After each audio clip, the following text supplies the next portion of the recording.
This is TPG Live. Welcome. I'm Jeremy Horn, also known as the Product Guy, and we're just about to begin.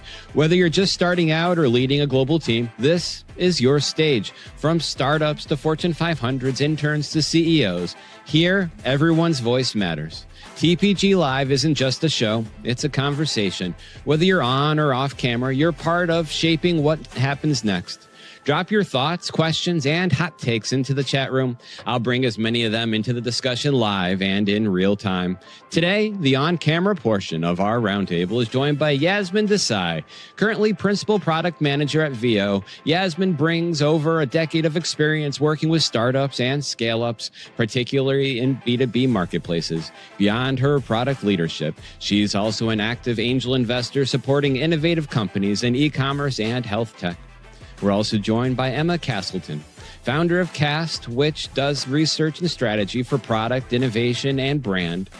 Her 13-plus years career of leading design research and strategy from beauty and transportation to consumer electronics and entertainment spans experience at Sky UK, aka Comcast, ServiceNow, Verizon, Schwarzkopf, Nestle, and renowned agencies Pentagram and Seymour Powell. Emma holds an MA in design products from the Royal College of Art. And then there's John Berger, a technology and product management leader with more than 20 years of experience bridging business strategy and IT execution. John is the founder of Propelity.io, a consultancy specializing in digital transformation, AI solutions, and agile practices for both enterprises and startups. He has led initiatives in automation, e-commerce, GPT-powered solutions, and digital service optimization, earning recognition for cross-functional leadership and rapid value delivery. With multiple agile and product certifications, John focuses on simplifying complex challenges, coaching teams, and accelerating product discovery. And finally, we have Chantal Botano, a seasoned product discovery coach and former product leader with over 20 years of experience at companies like the Weather Channel, IBM, and the unicorn startup Muse. She's a certified training partner with Sense and Respond Learning and coaching practice founded by Jeff Gothelf and Josh Seiden. Chantal also organizes the Product Experiment Garage and Product Tank Porto, and actively mentors at Women in Tech, helping build stronger and more inclusive product communities. She specializes in transforming discovery from a tedious checklist into a competitive advantage and a genuinely enjoyable process for hybrid and remote teams. Today on TPG Live, is product management maturing or just masking its gaps? As product teams grow in size and ambition, a new layer of support has taken hold: product coaches. But is this trend a sign of professional growth or a red flag that our foundations aren't strong enough? Are coaches helping PMs thrive or compensating for unclear career paths, fragmented training, and inconsistent expectations? And we'll also explore what it takes to stay connected to real customer needs in a rapidly shifting world. Building a culture of continuous discovery isn't just the best practice, it's a requirement. How can product leaders strengthen team capabilities while staying in tune with evolving user needs? Join us in the chat room and at the roundtable as we discuss all this and much more coming up next on TPG Live. Before we get started, quick reminder. You can support The Product Way on Patreon and enjoy some amazing benefits. For less than the price of a coffee, and you know how I love coffee, you'll get access to real-world PM strategies and case studies, tools designed to help you solve your toughest challenges and elevate your career. Looking for even more? Higher tiers unlock exclusive benefits like one-on-one mentoring, resume feedback, shout-outs, and priority access to premium resources crafted for product professionals like you. So join us at patreon.com/theproductway to support the show and keep the content you love coming your way. Now let's get started. Your go-to platform for all things product management, connecting you with industry leaders, trendsetters, and a global community of insights and unique perspectives. This is The Product Way.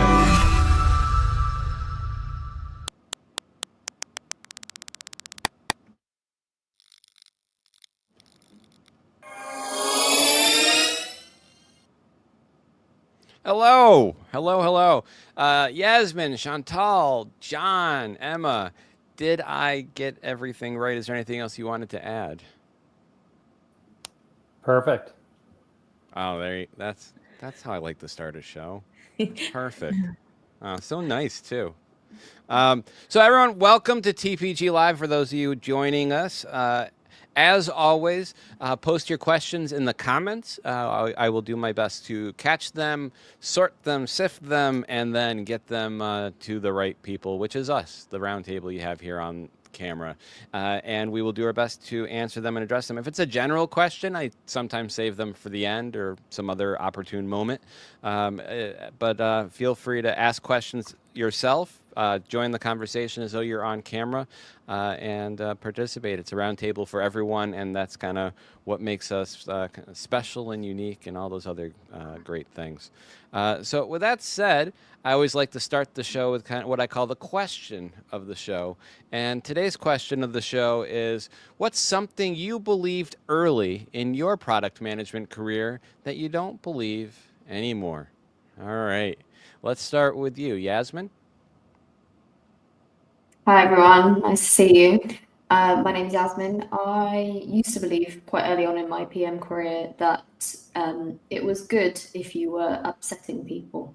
So what I mean by that is you constantly have feature requests for things that are on your roadmap, and that more often than not, you're going to have to tell someone no at some point.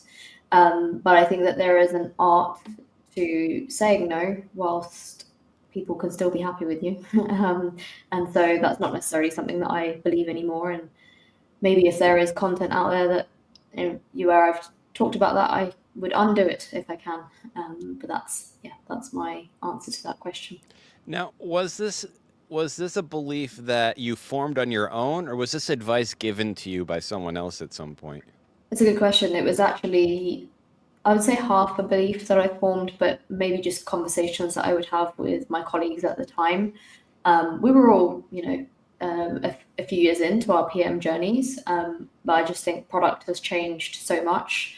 But actually, I think this was much more to do with us refining the art of informing people how we would say no, rather than just saying, please refer to the spreadsheet where it shows what the roadmap is going to be.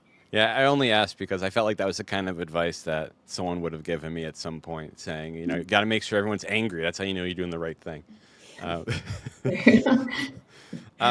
Let us go to Chantal. Yeah. Hi, everyone. I'm Chantal Botana. So the question of the show, I would say co-location. I really bought into that back in the day. And while I do think that there are some benefits, um, I really bought into it. And I even moved from New York City down to Atlanta to work at the Weather Channel because I felt like I needed to be with the team. And I think it was great at the time, but I have to say, I do all of my work remote, and I was doing it remotely before the pandemic. And so, yeah, I just don't believe it anymore. I think there's pros and cons to both, but I think you can do it equally well remotely as you can co-located. Equally. All right. All right. Yeah, I used to advocate saying you can't do product management remotely. And then my job was dependent on making sure that hundreds of product managers could do it remotely and then selling that idea to companies. And as I sold it, I convinced myself as well. And so, Yep, I'm with you. I think I'm more a hybrid sort of person, I think, at this point. Because at the end of the day, I just get the work done. I don't care how or where. Exactly. But I think some things I kind of, you need to have some people in person. Yeah, I would look forward to an in-person, meeting or workshop these days, but I don't think it's absolutely necessary. Yep. Yep. Emma. Yeah. Hi, I'm Emma. Yeah, I guess one of the things that I firmly believed for quite some years was that qualifications were really, really, really important. As you mentioned at the beginning there, right? I have a Royal College of Art Masters. I really wanted that qualification, and I thought it was a really serious contribution to my career. And I wouldn't say that it's not important now that I've grown up a little bit. But I certainly think it's really useful in the context of validation. good to have that piece of paper to back yourself. But certainly I'd say like the last few years, it's been really clear to me that experience is far and away like the best way to build your career, and skills and knowledge are great, but experience is probably the best thing that you can get under your belt if you're given that choice. Gotcha. I was originally grouping those two in my head when you mentioned qualifications. Like, are you qualified? Is kind of how I was processing it. So I get it now. I got it. John, to you. I would say when I first started my journey, I was getting a lot of coaching, which was incredible, and learning about all the various processes and methodologies and so forth. And so I went into this, and we were being coached individually as well as a team and so forth. And after that initial team, then I just carried that with me forward. And then just realizing over time, not everybody loves those formal processes. So just, it's great knowledge and tools to have in your tool belt, and you can always pull them out when maybe it's a good time to do so. But some people just aren't ready for it, or they've gone through a process before and just didn't like it. And so just trying to, I guess, meet people where they are and just get the project, built, completed, deployed, all that. So when you say that that people didn't like formal process, is there any that is coming to mind when you're mentioning this? Well, for me, just because I've been formally trained just as agile practitioner, and people just aren't ready for it. I've run into a couple of organizations, and that's completely fine. You're not going to be able to, you don't have to push so hard. You can just like move on and find areas where you can bring value and move the product along, to build most optimal product for the client. So. Yeah, I had a Scrum Master I worked with years ago. He approached it very very kind of holistically, kind of also very hands off. Just let things get done. The light tap here and there, but the process was whatever it was. It wasn't anything formal. And then I had another Scrum Master at the exact same time, and man, the rigor and the formality. And as I used to tell him in the meetings, the torture.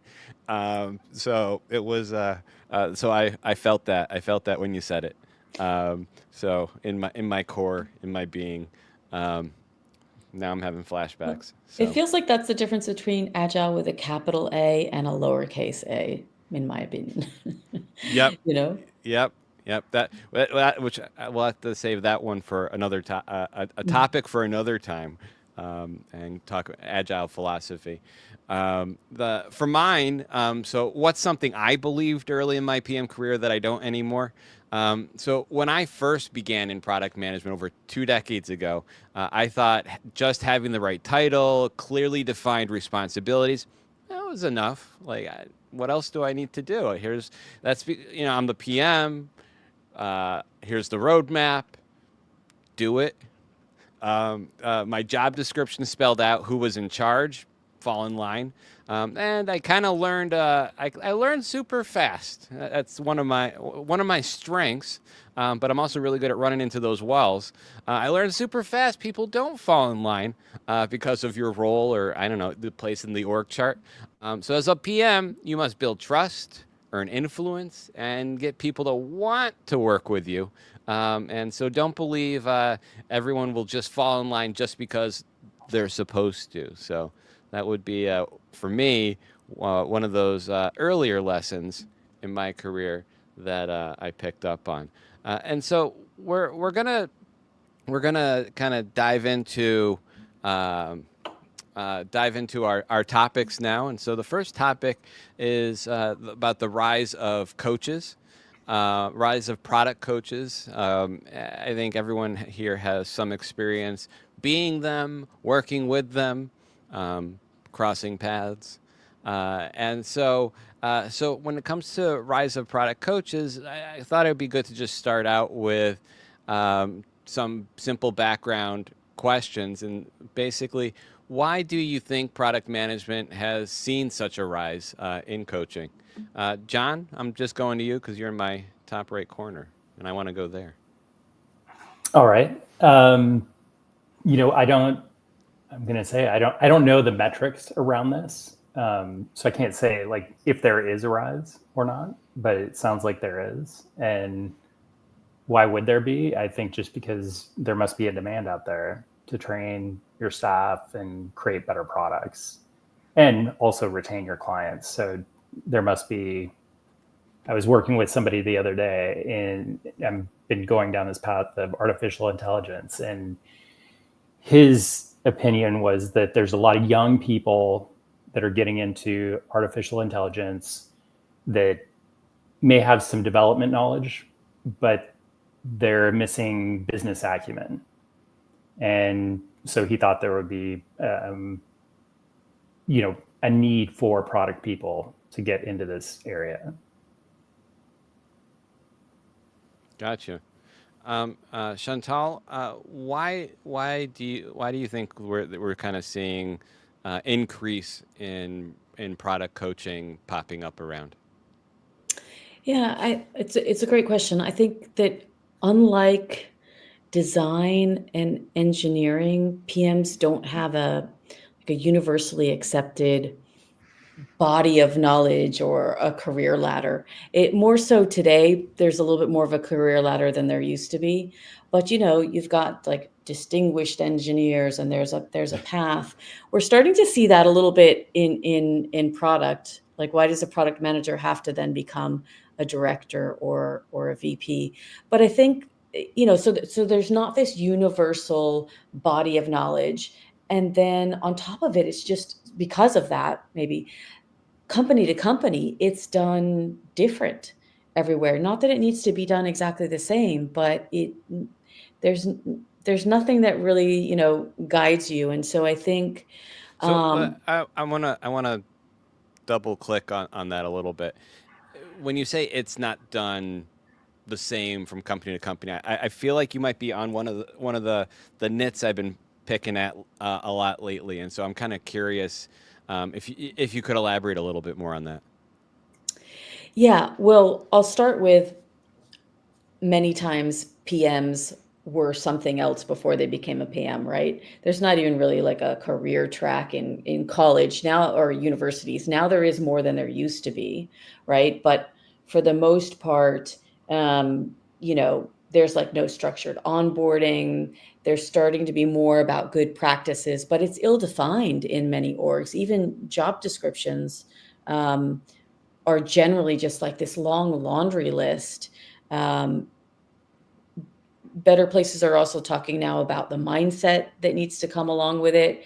I think some of the skills and frameworks, those can be learned, but you need to have the right mindset. You do have to have some business acumen. I do think that Scrum also has to be a little bit responsible for getting everybody so delivery focused. Delivery is great, but are you building the right thing? And what are the other skills that product managers need, like being able to talk to customers, managing stakeholders, putting together a light business case, being good with data, right? So it's just ill-defined, and most product managers were probably a project manager or some other role before they became one. Gotcha. The reason I was asking about that, and I don't want to go too far off track, but I thought it's you touched on an interesting vein that I've been poking at a lot lately, and it really has to do with.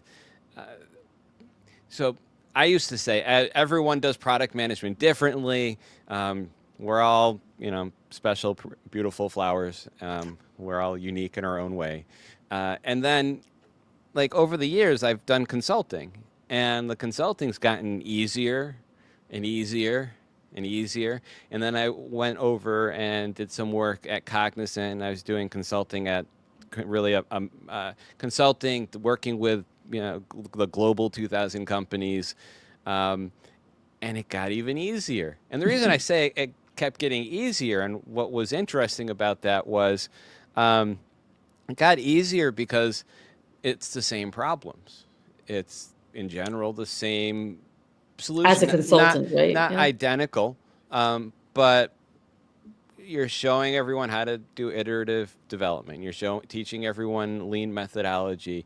You might be showing them OKRs or a different flavor. But I wouldn't say that anything's different. It's just, oh, they didn't know this or they didn't know that. Job description, yeah, in a lot of places, job descriptions suck. But I'm working through this one. It's kind of in my to-do list to kind of flesh this out more. But because you kind of scratched at it, I just wanted to I starting to come around to. I don't really think anyone's special. I think product management is actually the same almost everywhere.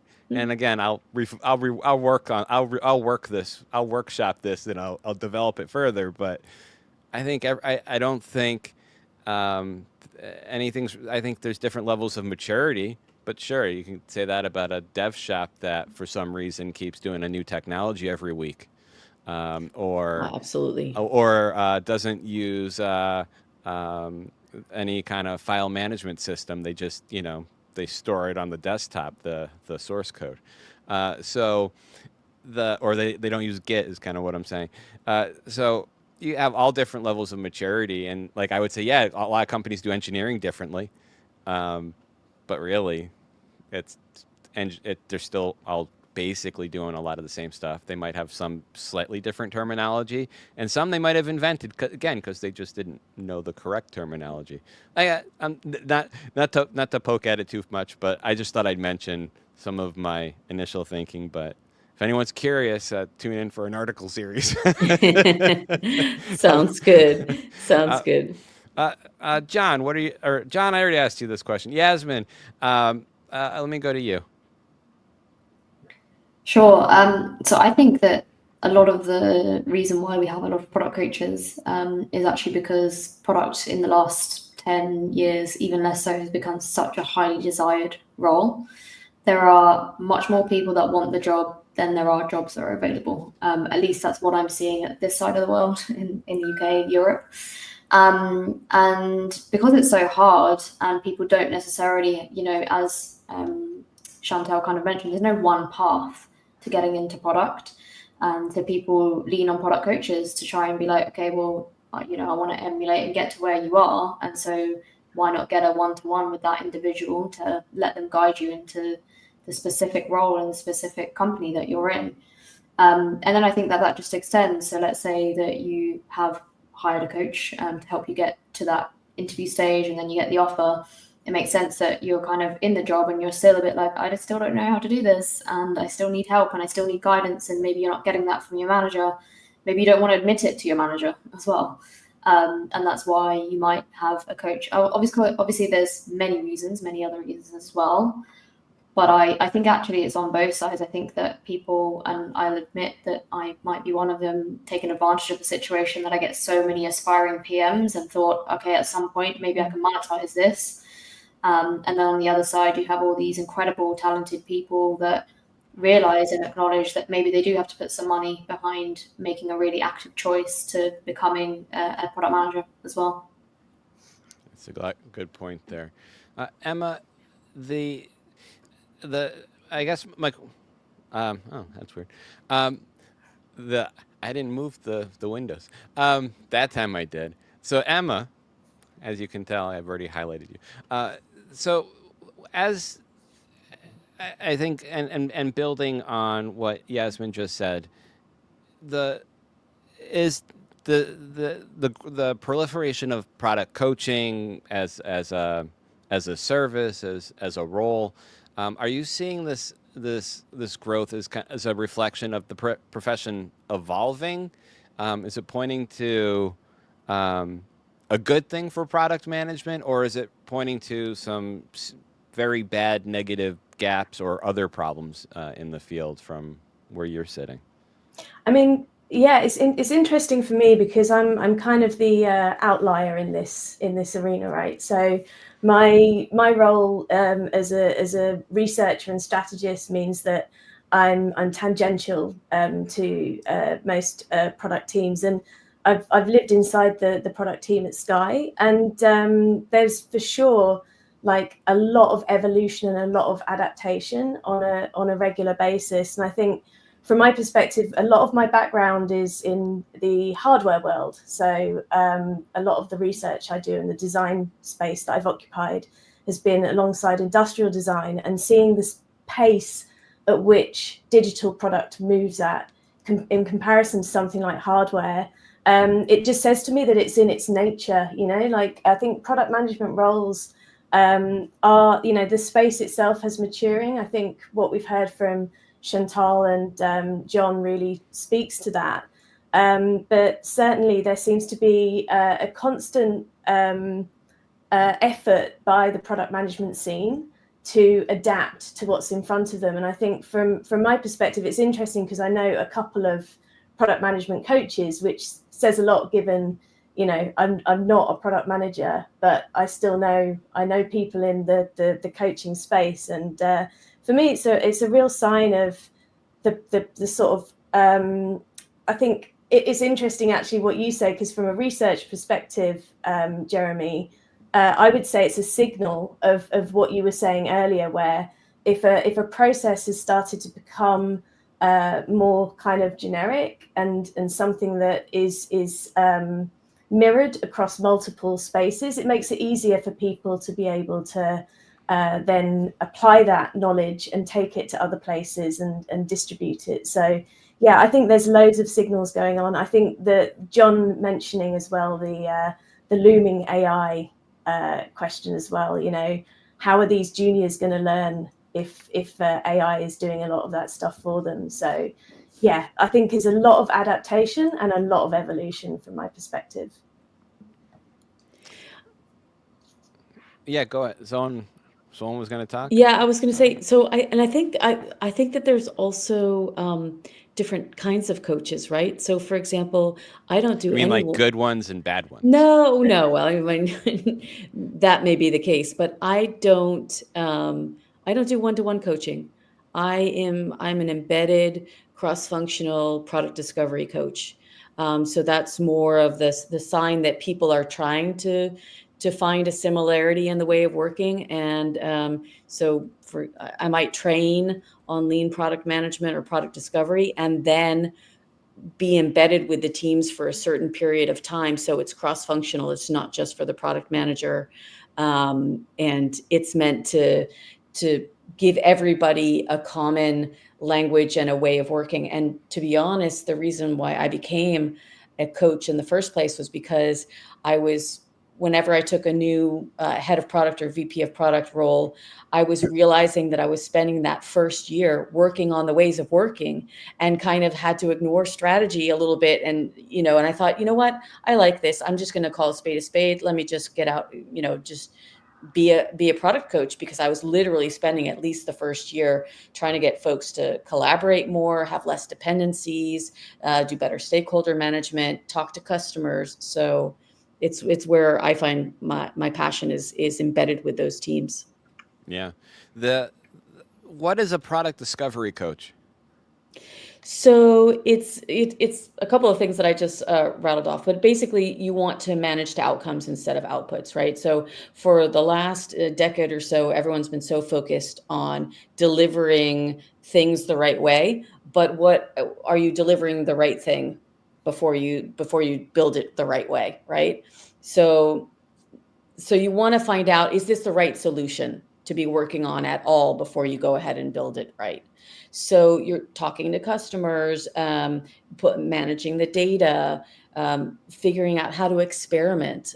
So I work with the teams a lot with different techniques of experimenting, from early low confidence to gaining a lot higher confidence, so that you can have, without having to go build, I used to work in the days of like this 50-page PRDs and the 6-month business cases. So you don't have to do all of that, but you do need to have a problem statement, a target audience, multiple potential solutions, and work your way through figuring out which is the one that's where to place your bets.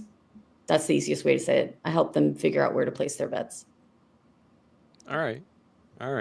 Interesting. Let's see. John, the next question is to you. Have you crossed paths with product coaches or something of that flavor? And what have you kind of seen in the impact of product coaches on teams or their effectiveness? So personally, I took a product management course, and it wasn't just myself. It was the person I was reporting to, a friend of mine, and it was our team. So it was 2 designers, it was myself and my manager. And so it was great because it was like a team building experience, and we're all excited and learning about how to build products, just like the pains and the gains, and are products viable? Are they desirable? Are they feasible? All these things. So we come out of the training and we're like, awesome. But the organization that we were working at, I guess we were talking about maturity. They just weren't ready for it. So then what we would end up doing, because we didn't want to lose the knowledge, we would have like a team meeting every week, and we would just create a fake product and go through everything that we learned, because we weren't going to be able to use it at the company we were at, but we didn't want to lose that knowledge. And we did that for a while. And then of course, nothing like finding out your team is in the corner making fake products when you had real products. Yeah, I mean, yeah, it sounds, now that you just said that, yeah, it sounds like there's opportunity for, I guess, collaboration through the organization. But anyways, that's what ended up happening. I thought there was a tremendous amount of value, and those skills are still in my tool belt, and I'll pull them out and use them when I can. But that's been my experience with formal product training. Yeah, I think that's where I think that's the problem with like when you do a class versus like I think versus kind of having that embedded coach. Chantal, yeah, I mean So when I first got into, I'll say, my journey, when I first got into product, I went into product ownership, and we had coaches coming into the organization that I was at, sitting with us embedded with all the various teams, and then individual coaching as well. And that really took hold, I mean, to be able to have a process get adopted throughout the organization and so forth, you need to invest in it, and then you need to, and I'll just say, overwhelm the opposition. And so if you just put all your chips into product and getting everybody coached and drinking the Kool-Aid, then I think your chances for success are pretty high. Find whiskey helps a little bit more.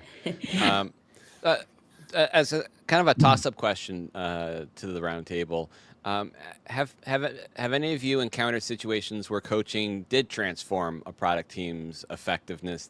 Did it work? Did it last? Absolutely. I mean, there's times where I think it all depends on whether or not the people being coached are receptive to it. I've seen a lot of these big transformations fail. You go and get the training, and then the expectation is that it's a silver bullet. It's not. I think training without coaching to follow up on it is like a very risky proposition. And if it's done right and you've given the teams the why behind it, if you can be a bit honest and transparent about why everyone's getting the training, whether it's like, hey, we're trying to scale this, we're growing quickly, we need a better way to onboard new employees, we need a better way, to handle talking to customers, whatever it is, so that there's some consistency, that's great. Or maybe it's that, honestly, if we don't turn the ship around, without scaring everybody, but we got to do something different because we're losing out to the competition. That's a business conversation to have with adults, who are doing this because they want to build a better product and they want to deliver something to customers. So have that honesty and tell people why you're doing the training and the coaching, and then it has a better chance of sticking. But if you're just going to go in, give people training, think it's a silver bullet, and they don't understand why, there's probably going to be a lot of resistance. So I think it fails when you're not transparent, and it can do really well when you put enough effort and, quite frankly, budget into it, because none of this stuff is cheap either, right? Yasmin, I see you nodding. I'll toss to you. Yeah, maybe I have a bit of a unique situation, or the other side, where I have never formally participated in product coaching myself, but I have suggested that my team would benefit from it largely, and went through a very rigorous process of trying to convince everyone else in the company that we needed it too, which was a huge milestone in itself. But also the main issue that we battled against was, well, if we're going to do coaching for our product managers, it shouldn't just be them in the room. It needs to be the people that they're in the squads with, and that just then becomes a much harder conversation, A, because of budget, and B, generally, the product managers are like, yeah, cool, great, this is great for my personal and professional growth, like, would even put my own budget towards it. And then convincing everyone else that's part of those cross-functional squads was the most difficult part. By the time you've gone through that transition of convincing people, and then all of a sudden there's new requirements to request budget and whatnot, so we actually went through a cycle of speaking to coaches, almost like tendering, allowing people to tender for the process, end to end, maybe being 3 months, with then kind of fell through and never actually went to fruition. And I think my main worry, actually, even though I was the one that advocated for the product coaching, was, are we as a company going to be able to provide them with the right environment to take what they learn and implement it straight away? Or is it just going to be a case of, okay, well, we give them a week where they do this training and they do this coaching. Yes, they'll get continued coaching, but do we really provide the right environment for them to action everything that they've learned? And, coaching is not cheap, it's expensive. And fully appreciate that the prices that people have to put, individuals have to put behind this. And I don't envy their role as well, in terms of the change that they have to try and bring, and the value that they have to bring as well. So I'm still an advocate for it, but I think where the path of least resistance, where maybe the individual uses their professional development budget themselves or pays for it themselves even, is where I've seen it have most success, because A, the person is more invested because they've put their own budget into it, and B, they can go out and source the right product manager coach for them, because it's all well and good me saying, hey, I've picked a really great coach, but ultimately if they don't have the right relationship with the people that they need to work with, that is 50% of it, right? So you just vibing with someone and then being able to understand your process, your ways, how you learn, why you want to learn, is half of it. And I would never want to force a product manager coach for a group of people when it might not be the right coach for them in the first place. Yeah, it's you mentioned having to convince and sell the idea, which man, that gets tough too. Also because you push so hard for something, and then if there's no follow through on the other side, everyone's then looking at you saying, "But you said coaching would work." Tell us more about what went into convincing people and actually selling it. Like, what did you put together? How did you present it? If you go into some of those details for folks who are interested. Yeah, sure. So I guess in terms of first acknowledging who were the stakeholders that I felt that I needed to convince, we have multiple functions. So obviously the product management function, we have a delivery function as well, engineering, obviously, and then designers. And I considered that technically all of them should be part of the process. But then you're looking at least like 80 people as well. So that requires a really big budget. At least from my consideration, it was, pitching the idea to some of the senior people. So the CTO, the head of delivery, some of the more senior engineering managers as well, to sort of get their interest and evaluate whether some of them were. Quite honestly, some of the feedback was great. We know that discovery is something that we could be doing better. We know that it's something that we need to be placing more efforts with, but we just could not agree on the how and the approach. So interestingly, it then became a decision of, wait, shouldn't it be product owner training that we should be giving? And I absolutely wanted to avoid that conversation altogether. Product owners and product managers, at least to me, are not the same thing. Would require very different training, and is not something I wanted to entertain whatsoever.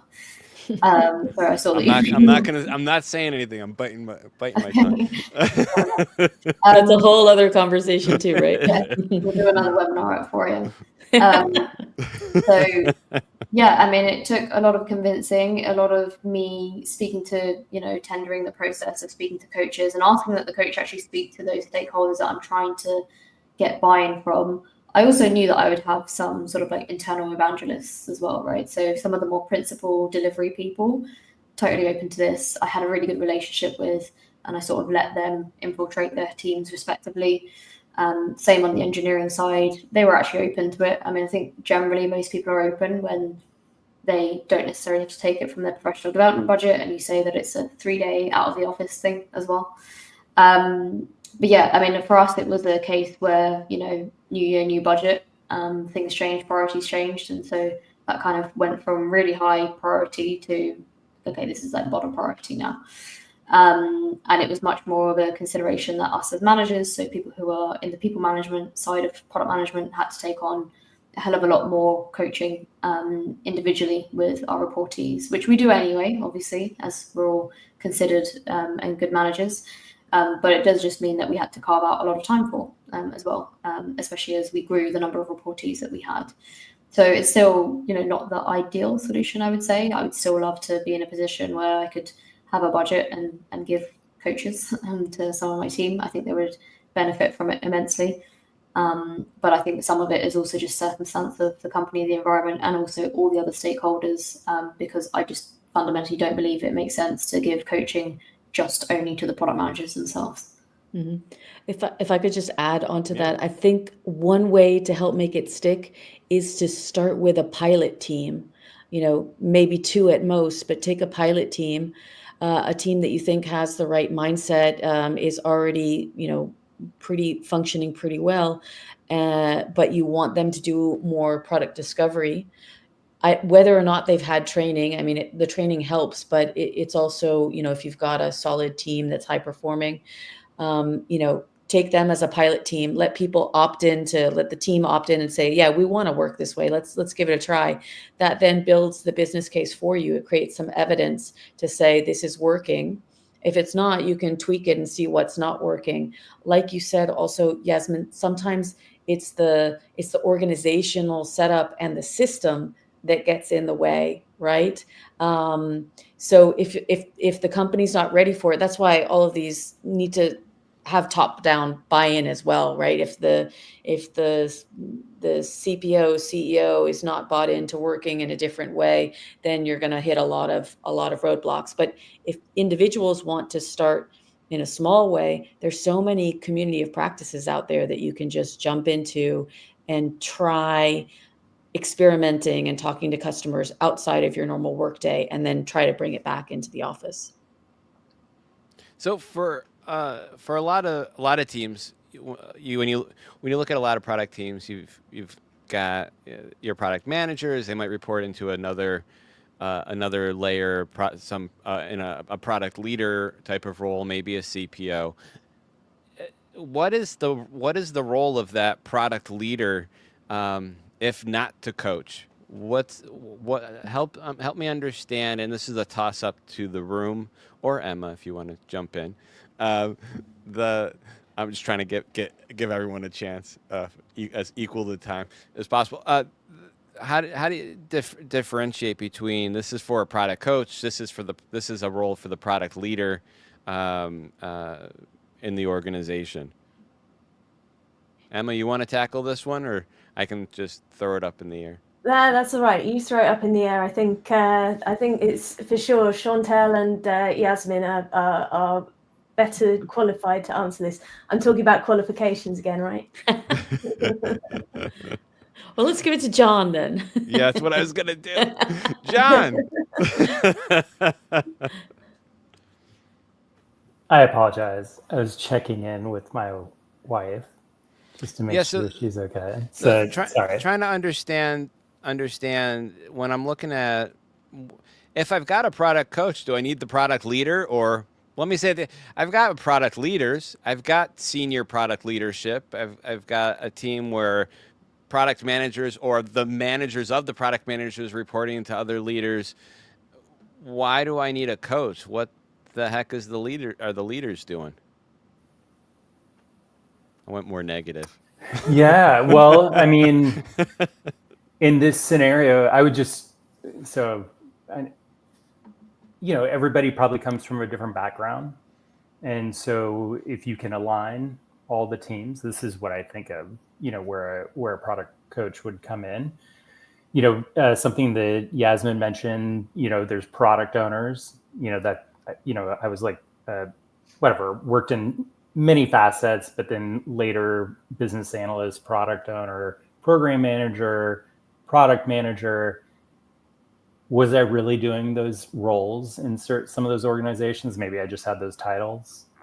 But I think from a leadership perspective, if you were trained and know what product management, by definition is and how we should all be behaving, you could look across your teams and identify, maybe there's some gaps. And so bringing in a product coach would, and get them embedded, like Chantal mentioned, into the teams, for the optimal outcome, which is, having great products and great customer experiences and so forth. I think there's tremendous value, in bringing in coaches, and that's where I would imagine why you'd want to have that. And plus, it's energizing to bring in a coach, and everybody gets excited, and you're learning, and you're going through these exercises together, and then you can then apply those to real world products and so forth. Like, let's say there was a training session, and then after that training session, maybe you're creating mock products, and then you go off and work on your actual products. So are you saying in your company, when they say, hey, there's a group exercise or a team workshop, people are getting excited? I mean, I don't know. I can't speak for everybody, but for myself, I get excited about that stuff. Okay. And I've seen people come out of these experiences just energized, and they want to put what they have learned to use. Okay. And I have seen that, and I've seen it where everybody else is trained, and then they can immediately bring value, and they understand, the process or the terms and continuous discovery or opportunity trees or whatever it may be. But I've also seen it where people go off and get trained, and the organization isn't supporting it. They come back and they're all excited, and they try to implement some of these things that they've learned, and it just falls flat. And then the person that went through that training, they're feeling deflated, and because they were all spent, the money, the time, learning these things, coming back ready to share. I think we all want to do that. And so I think having someone that's a product coach that can be embedded with the teams and work with everybody, I think there's tremendous value. Yasmin, how do you divide up the responsibilities between the coaching and leadership and the expectations? And also, when I think about product coaching, I also throw this out to the room as well. And I'm not thinking about product coaching necessarily as a consulting role. I could see it as a permanent full-time role in an organization as well. Yasmin? Yeah, no, I think that's a really good question. I think this technically comes down to my morals, maybe, as a people manager as well as a product manager. But if I am a people manager, I have a responsibility to spend time with my reportees and also people that are not my reportees to help coach them. Actually, the role that I'm in at the moment, I joined as an IC, so I didn't actually join as a manager. And so even the first 3 months before I became a manager, I was still doing that role. And I was told, you've been hired because you have experience and you need to impart that experience and coach the rest of the product people in the company. And so it does pain me a little bit when I see that certain managers sometimes can't give that time to their reportees and they sort of offload it to a coach. And I think that technically when I saw that happening was when honestly we were in better times, when companies had more money, when we all had these amazing professional development budgets that we could use. And even if you didn't, the company would approve things like this so easily. I recall being in a previous company where for us, the founder was very product led, but also very keen for us as product managers to learn storytelling. And so he actually just hired a storytelling coach for us. And we had one-to-one time with him, and he was charging a bomb. He was great. He was charging loads. And I just think now, if I ever went to a company and suggested that they pay for my storytelling coaching, I think I would honestly get a bit of a telling to as well of why are you asking for something like that? And is that really the right, highest thing of priority that's going to move the needle for you? So I think, let's just maybe hypothesize that maybe someone in my team did mention that, hey, Yasmin, I think I could benefit from a product coach. I would be open to hearing about it, but I'd also firstly like to see, is that not a gap that I could address myself? And why they felt that maybe a coach might be useful for them. And I would be really interested to understand what that coach's approach is, what value they think that they can drive. Are there even OKRs that they're going to set that they think that the employee will get from spending time with them as well? So maybe I'm appearing as a bit skeptical, and maybe I am. I haven't necessarily, as I said, had a coach myself. Having said that, if I had a budget, which actually I'm about to unlock, given that I'm at a year's tenure, I might consider using that money. But I would be there would be a very rigorous process I would be taking as to who am I going for and what are they bringing to the table that I wouldn't get at this company otherwise. I think the one thing that I have seen product coaches do is provide a completely unique, different view, which no one else can do because they don't actually have the context of your company. And so they're able to bring in and energize new ideas and sort of forget about the guardrails and forget about the boundaries of relationships and what, we don't do things like this here, doesn't apply to them because they don't know necessarily and they don't work day to day in your company. So that angle, I think, can be very effective. But again, whether it's worth the price point, I think is where I would be a bit skeptical, and I would maybe want my reportees to look at other ways of making better use from their professional development budget. Having said that, if they came with a very good business case or reason, rationale, then I'd be all ears to hear that as well. Yeah, for me, I had a manager once who sent us all for improv lessons, and that's a classic. And that was that was great. That was pretty great. Definitely recommended. Again, if you have the budget. I don't know if I ever worked in a place where the budgets were flowing. I only know at the end of the year they would say, "Oh no, we have all this money left over, and if we don't spend it, we're going to lose it." Jeremy, spend it. And then I always had fun at the end of the year. That's where we'd get budgets for sizzle reels and all these other kinds of things. We have a question that came in from the off-camera part of our roundtable, and the question is from Rob. Rob's asking, do you find large corporations more difficult to work with than smaller companies due to futile escalations? So I think a little bit more. I think it's a little bit out of the vein of the particular topic, but I figured we could kind of throw it out there and see if anyone wants to tackle that. Do you think that's he means in terms of for product coaches? Is it harder to work with large corporations? Let's take it. Let's fit it to the topic then. Let's go with find large corporations more difficult to work with, let's say, for product coaching than smaller companies due to futile escalations. Chantal, let's throw to you, Sure, since sure. you're digesting it a little bit better than Yeah, me. and also I happen to mostly work with very large enterprises. So it is challenging, but I don't think that it's. I mean, I guess it's what I know. So more difficult. I worked in large corporations before, so now I coach in large corporations.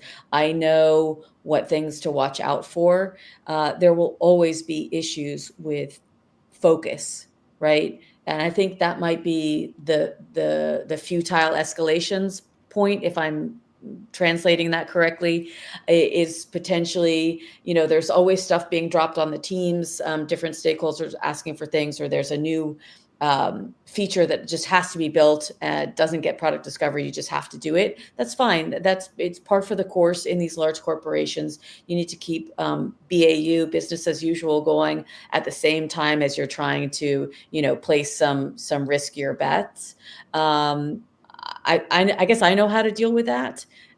So I don't find it is challenging. I wouldn't say it's impossible or too difficult. You just have to know what you're dealing with, and it's just reality. There's always competing priorities and lack of focus, and that's part of what I coach. And when you're coaching embedded in the teams, you end up coaching leadership as well. Like, I always have a feedback loop with leadership, and that's when I have to speak to them about, hey, the teams are blocked here. There's something in the system or organizationally that needs to change. Or, quite frankly, leaders need coaching as well. I have a coach and I'm a coach. Like, everybody deserves a coach. One other thing I just want to add on to, we talked a little bit before about different coaches. There's classically trained coaches, and then there's your practitioner coaches. If you look at the Marty Kagan school of thought, in order to coach product teams, you need to be a practitioner from your past at some point. You really need to know what it's like to be in the trenches and to build good products and deal with stakeholders.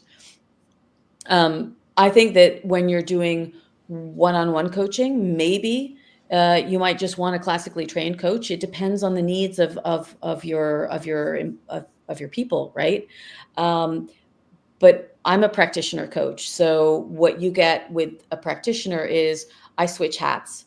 Sometimes I'm your classically trained coach that might answer a question with a question because I want everyone else to, come up with the answer on their own because they've got it there somewhere, right? And there's a time where I put on my mentor hat and I bring in all of those, experiences and those stories to say, well, I've been in this situation before, and here's something that I've tried. It's still not me telling anybody what to do, but there are two hats that I wear. Yeah, I would just add that as someone who's worked in the full spectrum of size of company and type of company, there's futile escalations in every company, and there's lots at all of them. It has to do with a little bit of the type of leadership you have, but I don't know that I would say large corporations, except for, there's just more people, have more. But I think if you average it out over the head count, it might actually turn out to be a little bit less than small companies. But who knows? I want to kind of start to wrap up this topic a little bit. And so my last question I wanted to ask was, are there areas not to use product coaching? Like, what are the anti-patterns? Where will coaching not help? Yasmin, throw to you. Sure. This might be a bit of a spicy answer. I mostly am in the realm of helping people and coaching people when they are trying to land their first product management role. I think there's a massive market there, firstly, and I think people pay for it, rightfully so as well. I think that the instances that irk me a little bit are when I see coaches who have 1 year's product management experience coaching other people who are T-1 year behind them. That is not to say that there's an absolute bare minimum of experience that you need to have as a product manager. And fair enough to those people who have managed to monetize that, only being a PM for 1 year. But I do think that generally, you want to go for someone who has been in the industry that you're looking to go into, is a role model of the type of product manager that you want to be as well. And you can't really understand that without having a call with them, whether it's an initial sort of 15-minute free call that you get with them, or seeing their content online and resonating with it too. So I think where I don't think a product manager coach is going to be helpful for you is in that instance where maybe they're not ticking those boxes, and maybe actually they just don't have applicable experience for you because they haven't done it enough. Working in one company and only being a product manager in one company, to me, is not qualified experience. Because as we have said, and as Chantal mentioned very early on in this conversation, product is not the same everywhere. It's not a homogenous experience. And so if you only have one view on what you've done, because you've only worked in one company, you've only got one slither of style of product management. And to me, that doesn't necessarily qualify you to be in that practitioner coach zone. Yeah, I would argue experience with the full range of problems. I mean, a lot of companies offer the ability for a product manager to go from team to team, right, or from squad to squad, and work on different problem areas. And I think that absolutely qualifies. But again, I would be surprised that you would have that much exposure just in 1 year, because the amount of time it might take for you to get into a rhythm with your squad, get to a position where you're constantly providing value to your customer, that can take up to 6-9 months. And then before you know it, if you're then moved on to another team, I personally would be a bit annoyed, actually, if I've been in that position and then I'm asked to move again, although I have been in that situation. You do need longevity in some of these roles in order to be able to prove effectiveness and learn a large amount as well. I would consider that probably the areas where I learn the most is when I'm in that optimization zone with my team, with my squad, rather than in the formation area.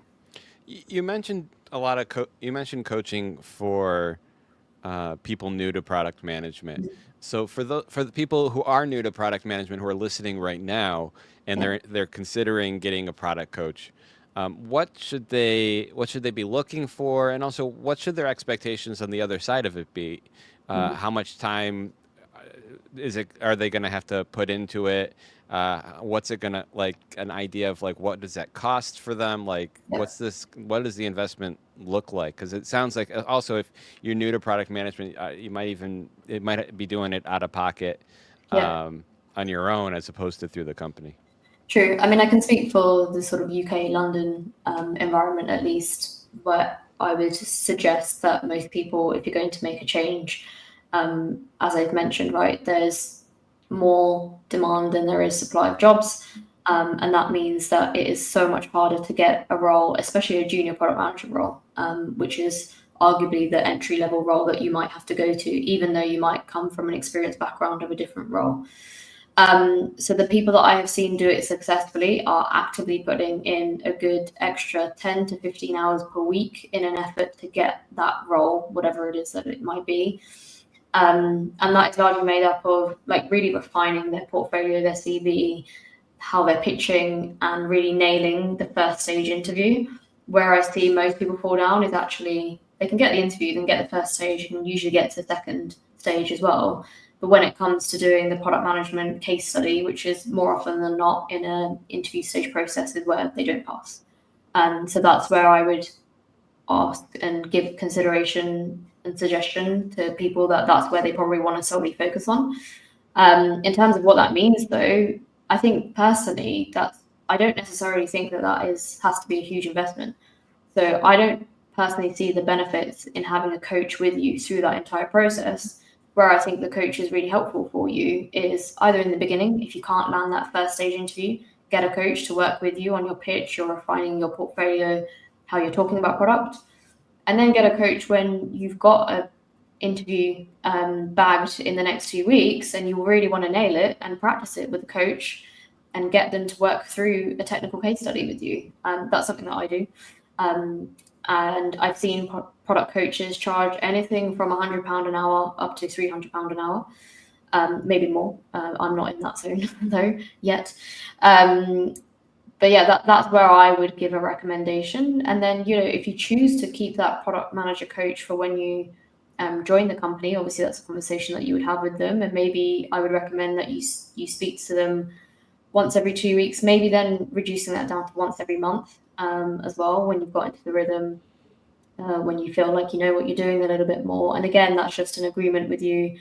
If someone books 10 sessions with me in advance, for example, then they just automatically get 10% off. And it's up to them when they want to use that across a period of a year. But I find that most product manager coaches are truly quite flexible. They're happy to let you take more slots if you need them in a particular month. But I would say they're probably not as available as you might want them to be. Most product coaches are incredibly busy or already have a full-time job, case in point. And so there's only certain hours that you can offer, either usually really early in the morning or very late at night. And so maybe not as on demand as you might want it to be. Gotcha. No, I was at first I thought you were saying 100 to 300 pounds for 15 hours a week. And so once you kind of space that out, so Yeah, they're basically, they're spending, I don't know, 200 pounds, 200 pounds, 400 pounds a month minimum to kind of get the guidance, but they dive in and out. I gotcha. So hopefully that helps some folks that are listening. Any other anti-patterns, any other scenarios that people want to point out as to when not to get a product coach or where product coaches can't be helpful? I'm more interested in the second one if people have anything they wanted to add to that. Well, if someone's not open to coaching, I think there's also these situations where maybe someone's manager wants to get someone to coach because they think that there's an issue. That's not, I think that's a different kind of coaching. Like maybe somebody had a performance review. I think if you're going to give somebody coaching, that is for them, and they need to have goals, and a coach isn't going to come to the table with you need to do these 6 things. It's the individual coming and saying, these are my goals, and then working on those, setting OKRs or whatever you want together. But it's really them. They have to be coming to the table and bringing the situational issues or the career goals or industry, whatever it is, they need to be coming to the table with that. If they're not doing that and they're expecting their coach to just sort of give them the answer to everything, that's not going to work. And if they don't want it, they're not open to be coached, that's not going to work either. Because of some of the way you were describing it, I'm curious, do you is there a difference in the way you're thinking about this mentoring someone versus coaching someone, especially if it's happening in like a one-on-one situation? Is it the same thing, or do you see a difference? It's kind of the difference between a practitioner coach, a practitioner coach versus a classically trained coach. Because if you're a classically trained coach, you might not ever have product management experience, and you might still be calling yourself a product coach, but for example, an agile coach doesn't need to come from a product background, and it might be better that they don't. You kind of do want to answer a question with a question and get everybody coming to their own conclusions. But when you're talking about a product coach who has a practitioner experience, it's like I said, you're switching your hats, but you are switching your hats between I'm going to get everyone to think for themselves versus I guess in this. So who's the what's the mentor in the product coach in this scenario? So the mentor we'll actually say, like, here's a few options, these are the scenarios that I've been through myself. And maybe even in some situations may say, I recommend that you do this, right? So you're being a little bit more, not prescriptive, but guiding, as opposed to there's coaching certifications where you're not supposed to give any advice whatsoever. I think when you're taking a practitioner, you're going to get some advice as well. Yeah, I always felt that in the product mentor program that we run, I've always felt that the good mentors were coaches. That's why I was kind of curious if you're making I think there's a distinction between a mentor and a coach, yeah. And it doesn't mean that they're exclusive to each other, but I do distinguish between, giving advice and mentoring versus pure coaching. Okay. All right. So we are going to shift gears a little bit. We're gonna hear our trivia question for today's show. Now, you're gonna see the question. People in the chat room, people on the camera, talk amongst yourselves. Feel free. Talk about the question, not the answer. Don't say the answer. Towards the end of the show, we'll go into that, and I'll say, everyone now say the answer. And then we can see who knows the answers and what they are and all that. But you're going to have to stick around to the end. So with that said, here's the trivia question. Which companies' PMs famously create detailed press release documents to pitch new product ideas? Once again, which companies' PMs famously create detailed press release documents to pitch new product ideas? All right, so that's the question. If anyone has anything they want to say, feel free. The floor is yours, but don't say the answer. No one say the answer anywhere, wherever you are. I love that technique of working backwards. I've been doing this for a while. It usually doesn't even work when I do that. Let's see. So we're going to go on to our next topic here, and I think there's a lot of we've kind of actually tapped on it a little bit here and there as we were talking about product coaching, and that's about building a culture of continuous discovery. And trying to, we've got our discovery coach, we've got user research. So we've got a lot of really interesting perspectives, points of view on this. But let's start simply. Let's just kind of establish some foundation. I'm going to come to you for this, Emma. What does continuous discovery mean? What does it look like? Well, I mean, for me, it's a really great way of just staying in touch with your customer, right? It's a fantastic way of gathering insight on a regular basis, and just making sure that the product that you're building, that really precious thing that you have, that you're trying to work towards, is actually going to be desired at the end of it, right? You need to keep an eye on the fact that somebody's actually going to want this in their lives, that it's going to be useful to them, and that it's going to be, it's going to resonate with the people, and not just, you're looking for more than just a target audience. That target audience is fantastic, but, how do you make sure that you're also being as broad as you possibly can, right? Because you've got money to make at the end of it. And I think I do find that sometimes people lose sight of what research is about. We've got to tether it back to that business case. We are, at the end of the day, trying to make products that people actually want in their lives and that people are going to pay for. And so I think the continuous discovery is very much part of that. The sort of rapid cycle that product has, and the fact that product can change almost on a daily basis. Make sure that those changes are actually being done for a reason, that you're iterating with purpose, basically. What does the continuous part mean, though? Like when it, as it modifies discovery, and I sound like an English teacher now. Yeah, I guess, well, from my perspective, and I think this was one of the roles that I had inside Sky as an organization, and it's Maybe not so much when I've worked for agencies, because that's all about, dipping in and out and providing those big moments of inspiration. But certainly at Sky, the continuous thing is all about just making sure that everything gets tethered back to a user need. Like the products are iterated on such a daily basis, especially with something like Sky, which is, a broadcaster that has a product platform. We had several different types of product as well, because we're operating across TV and across mobile.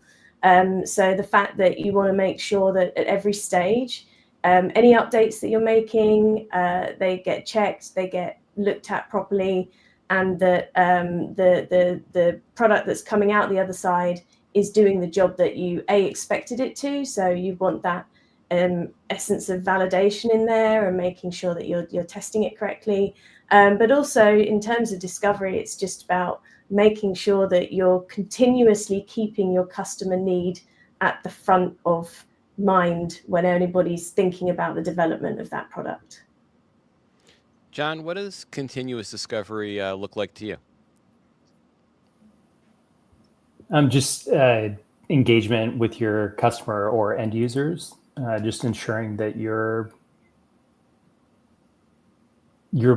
going to build the most optimal product you can. And if you're building in an iterative process and you're able to shorten that feedback loop to find out, what you're delivering, is it what they're expecting? Also, the market can change. Your competitors can come out with some, let's say, instead of having tiered shipping, Amazon comes out with free shipping, and you're just like, oh my gosh, this product that we're building equivalent to Amazon Prime is, now we gotta. But I would just say shortening the feedback loop and always saying your customers. Chantal? Yeah, so for me, I think it's also a lot about critical thinking.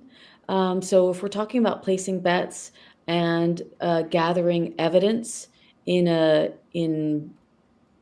early on, it's in a lean way. Maybe later on, you do, or early on, you might do some heavy research, ethnographic studies, but that's to me not like continuous product discovery. You want to find the leanest way to get customer input, whether that's through an interview, a survey, a fake door, a Wizard of Oz. So you're trying to gain confidence in placing your bets, and it's about bringing critical thinking into that. I don't think you need to do product discovery on absolutely everything that you're planning on building. Sometimes there are safe bets, and you should just, move on with those. Maybe, do an A/B test and put it in production. But the things that have so many assumptions that you don't have answers to, I think you want to dig into those assumptions, map those assumptions, prioritize them, and then also only test your riskiest assumptions, just to gain some confidence about whether or not this is, as everyone here has said, and in particular Emma, whether it's viable, usable, desirable, and feasible. So you want to be able to have assumptions mapped to each of those and figure out which ones could cause your potential solution to fail and what would need to be true in order for it to be successful. Yasmin, I see a lot of head nodding. I'm going to toss it to you. Yeah, I'm in agreement with everything that's been said. I think the only thing that I would add is, it's very easy for all of us to sit here and say, you need to speak to as many users on a consistent basis and always speak to a diverse set of users and make sure that you're talking to many different demographics. But the reality is you can work somewhere where you've got really easy access to users. And when you do, that's great, and you're flying. And that's where I set even an OKR for my team that they need to be speaking to at least 5 users per sprint. But you might not always have that luxury. I've worked in companies where it has been extremely difficult to get that access.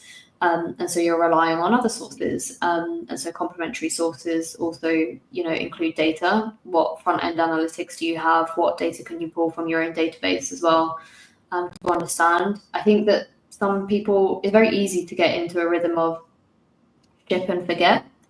And you can do as much discovery prior to launching your product or your feature, and then you ship it. But if you haven't done the part afterwards, which is just as important, then I would argue that how do you know what value that you've brought, and how do you know that maybe there's not even higher value that you can bring because you haven't re-engaged with the users after that thing that you've shipped.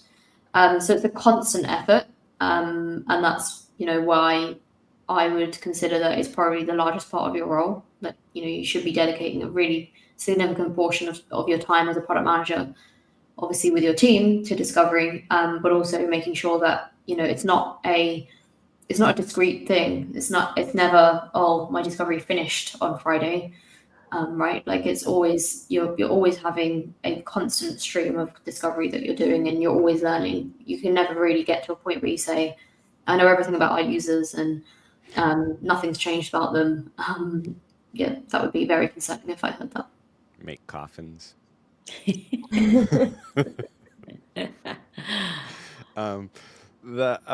Emma, sorry, I don't know if I might have just forgotten my whole line of questioning. Yasmin just mentioned a great suggestion on having kind of this key metric of talking to certain number of customers every X amount of time. I think it was every month. What other advice do you have on making discovery an ongoing habit rather than a one-off activity? Yeah, and I think Yasmin makes a fantastic point, right? That budgets are quite often teeny. And that was certainly my experience whenever I was working at Sky. You have to fight for what you can get, right? But I think listening to Chantal and Yasmin also talk about the fact that the value of customer insight is high. It's not that hard to go out and find people to talk to about a product. And it's one of the things that I spent quite a lot of time doing, was making sure that no matter what the shoestring was that I was working on, that I found time to go and see people. And I think just making sure that your research, if you don't have dedicated research teams, if you don't have those customers close at hand, finding the time to just identify the right type of person. You can engage with recruiters just to go out and find a few people for you, and they will help you screen for the right audience. And get out there yourself and just talk to people. And there's a few easy ways of making sure that you get valuable feedback and that you're not tripping yourself up with that research, and making sure that you ask why a lot with people is probably the number one most important thing. If you're talking to someone that's actively using your product and they're doing things in a certain way, even if they're doing exactly the way that you think they should be, you should still be asking them why, because every single insight that you can gather from them in terms of the logic that they're using with your product is going to give you clues as to what you should do next. It's just as important that you don't disrupt a product that's working perfectly as it is to iterate a product that's not working perfectly. So making sure you've got that amazing breadth and depth of information about the way that your customer is using that product is really what you're looking for. What other advice do people have here about turning it into an ongoing process, customer discovery? I think it's continuous learning, right? So continuous learning, you're going to ebb and flow between discovery and delivery, and that's intentional. I find though that people confuse like dual track agile with thinking that you should be working on multiple initiatives at the same time, and that's not what it's meant to be. It's like focus on your your main initiative, and that ebbs and flows between doing discovery and delivering, and then you learn something new, and so it never ends, right? And your definition of done, that needs to change. Your definition of done shouldn't really be, okay, I launched it, it's in production. It's, did you achieve the outcomes that you were going after? And even then, you'll probably get a new set of outcomes. So it's a question of, should I stop working on this now because we've reached our goals and there's something more important that I should be working on now, that I've kind of maximized my return on investment in that one particular solution that I was pursuing. Okay, I got to 75% of my goal. Does it make sense to keep going? Have that conversation with your with your leadership team. Should I keep going, or should I switch to something else? And then you might pick up a new solution to be running after. But it's the ebb and flow between discovery and delivery and constantly learning. So we have a question that actually, I'm going to come back to that question later. We got a few questions from the audience, but I'm going to come back to those toward a little bit in a little while. So how do you keep, I'll throw out another kind of toss-up. How do you keep discovery efforts aligned with the broader product strategy, especially if you're trying to develop this continuous discovery process? Yeah, I mean, for me, that's just constant communication with the team and the stakeholders involved. I think it always makes sense to be really clear with your objectives at the beginning of anything that you're doing. So if you're planning research, what is it that people are trying to learn out the other side of this? And having those clear objectives, not just in the mind of someone like me who's going to go out and do that research, but also in the minds of everybody that has a vested interest in this research as well, is very, very important. So constant communication for me is probably one of the first things that I set up, as establishing who those stakeholders are.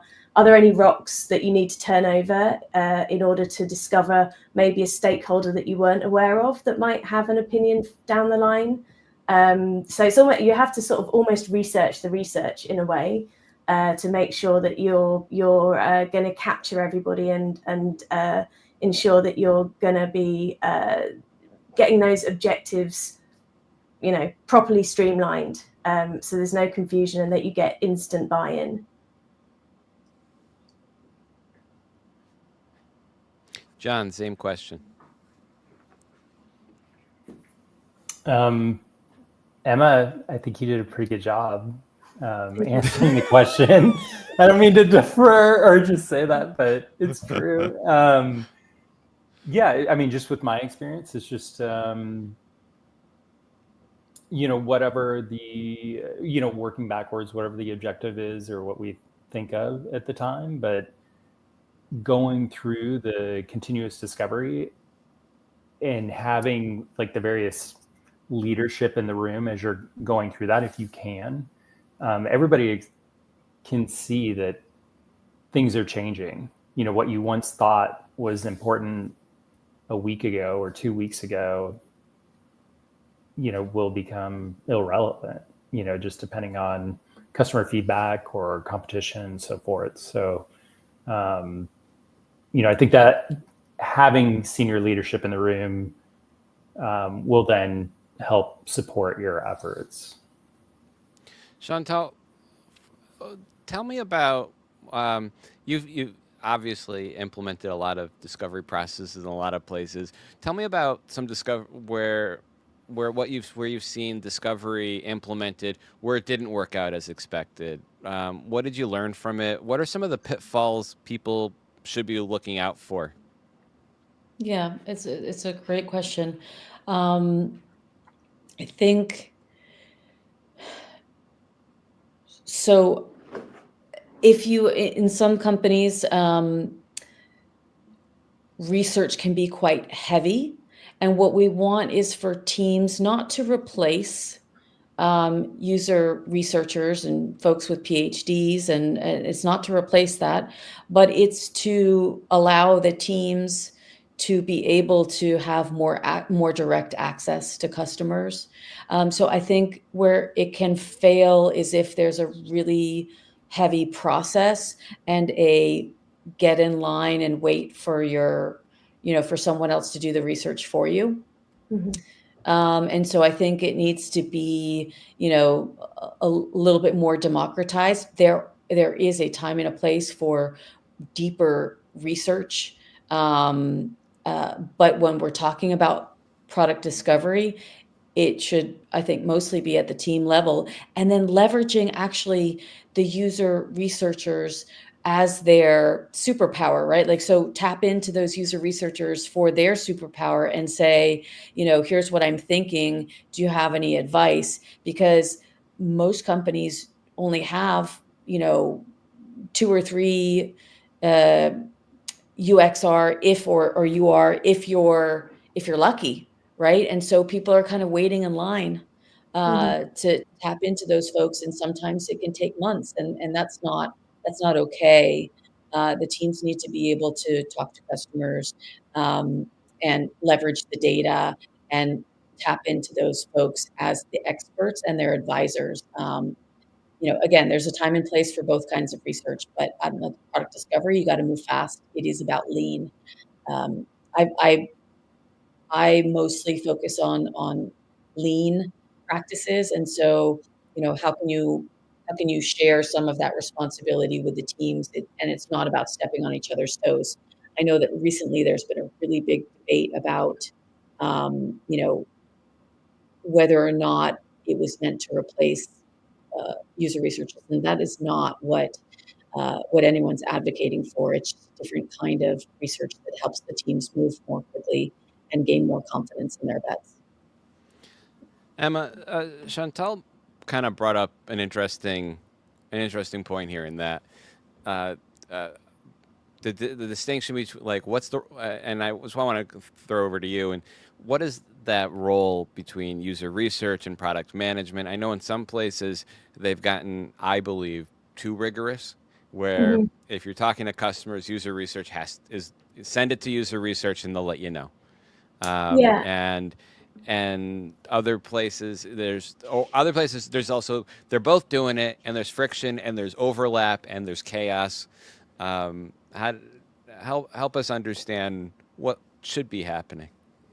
Yeah, I mean, from my perspective, the way that I like to do it is to bring the PMs with me, right? So a lot of the work that I do is quite big. So to Chantal's point, you would find me quite frequently right at the beginning of a product where we're looking at big, deep discoveries that are going to really set a new product up for a new space in the world.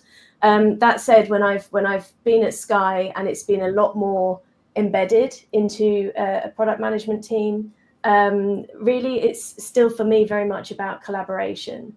And I think what I would really love to see more teams do is bring the researchers in as part of early conversations, because you've got these guys that spend their lives talking to your customers, and really they've sort of embodied those customers. They're like channeling them for you.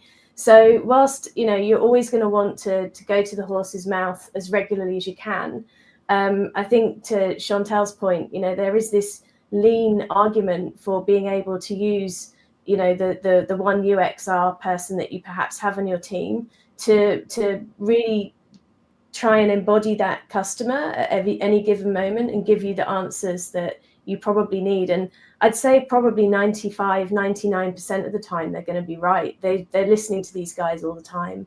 I certainly sit there and recount the stories of the customers that I've spent time with to my product managers and the other people on my team, as if I've spent time with those best friends. Like they're my really close friends by the end of an interview. So in that sense, I can start to preempt what they're thinking, and that can become that shortcut, reducing that feedback loop that John was talking about. If you can get your teams to start behaving like that and just be more collaborative with one another, the friction is going to go down, and the efficiency, the productivity, and the quality is going to go up. John, what is the role of what do you see as the role of leadership in supporting continuous discovery efforts at the team level, at the C-suite level? Can you hear me? Yep. Okay, great.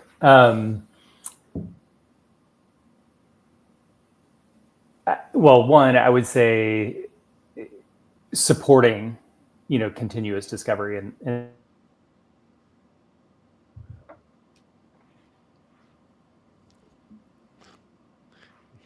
Looks like John muted himself.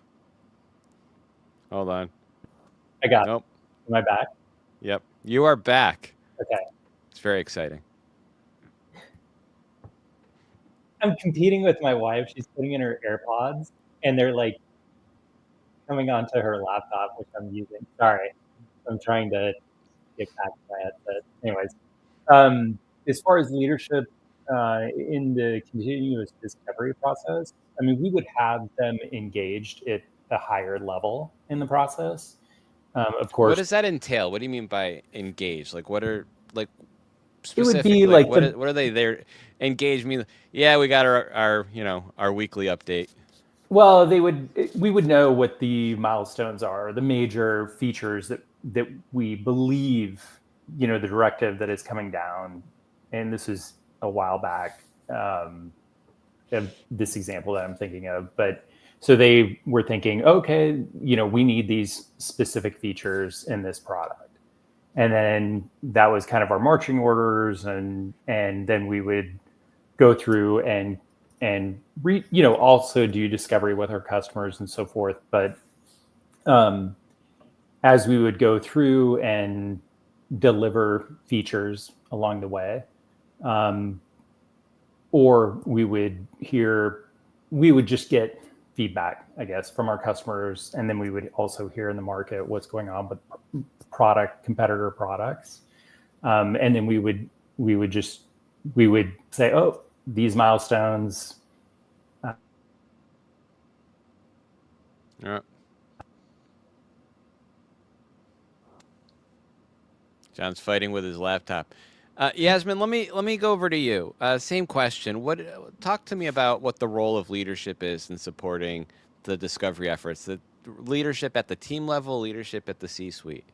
Yeah, I mean, I think it's really about at that level advocating for the right type of discovery. I think it's, when you let teams naturally form and get into their own ways of working, it would be very uncommon for a team to be like, oh, we're not going to do discovery, what's that? So I think it's more about guiding them as to what is the right discovery, who are the right people to be using, and who should be engaged as well. So I've worked in a number of companies where the belief or the general thinking was that it's purely on the product manager to do discovery, and just them solely. And so a lot of the times where I've been in that sort of team or leadership position is about educating the teams and the rest of the company and the other stakeholders that actually this is a joint effort. Yes, more often than not, it might be led by the product manager, but I mean, personally, I can speak for the most amazing processes that I've taken with the team have been led by a lead engineer or a designer sometimes as well. And so really where that requires that the leadership team need to get involved is, okay, maybe if you're getting resistance or friction, let's say from engineering, then they need to have that conversation with the engineering leadership.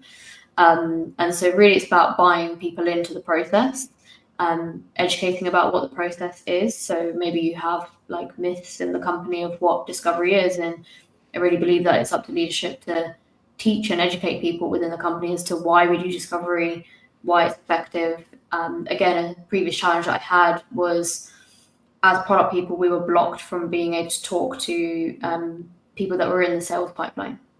So they were just a no-go for us. You're not allowed to talk to them. They're midway through potentially getting a sale. And so of course, your product conversation with them is going to derail everything. Don't worry, they'll sell features you don't have. Exactly. Oh yeah. But so that was a considered effort from us in product leadership to work with the sales function, work with the team to get them to understand why. Do as you mentioned before, right? To do a bit of a trial. We took 2 salespeople where we were like, we think that we can get them to give us a couple of people to talk to, maybe under the radar. We won't tell the wider sales department, and then got really great results. And if anything, it actually helped one customer actually convert because they were like, you cared, you wanted to hear my feedback, you asked me questions that were interesting. And then that was easier to infiltrate afterwards. But yeah, really, this is where, there are going to be people within your team where by themselves, they're not going to be able to do that strategic change. And so that's where leadership need to come in and support that and educate it with the rest of the company. Okay.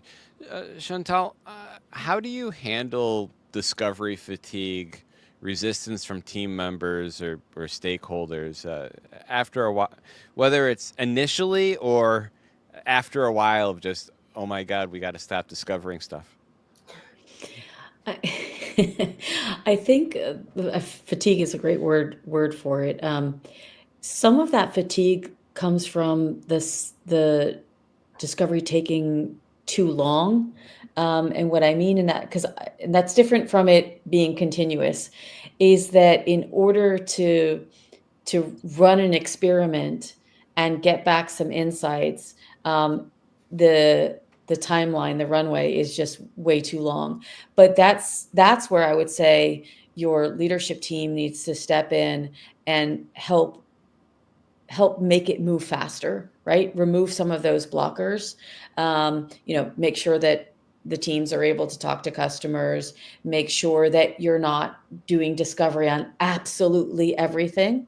Again, it's about the riskiest bets. Some things you can just, you can run with it. You've got enough data in the system. So you mean you don't need to do an experiment to test all 47 shades of blue for a link? Well, I mean, that to me is delivery. I'm sorry if you're that like you've decided you're doing it and you're just trying to so I'm talking about stuff that would be, again, you don't need to do product discovery on absolutely everything, especially if you're talking about just optimizing. So if you're optimizing, that's like, yes, you should do, an A/B test. Go for it. That's not the kind of product discovery. I don't consider A/B testing to be, the very early stages of product discovery. That to me is the finish line. You know what you're doing, and you're just like deciding, making some top line decisions that, by the way, might get you like a big increase in clicks or whatever it is you're looking for. You should do that. But that to me is not the kind of product discovery that we've been talking about for the most part today. That's I've got this potential solution. It's pretty risky.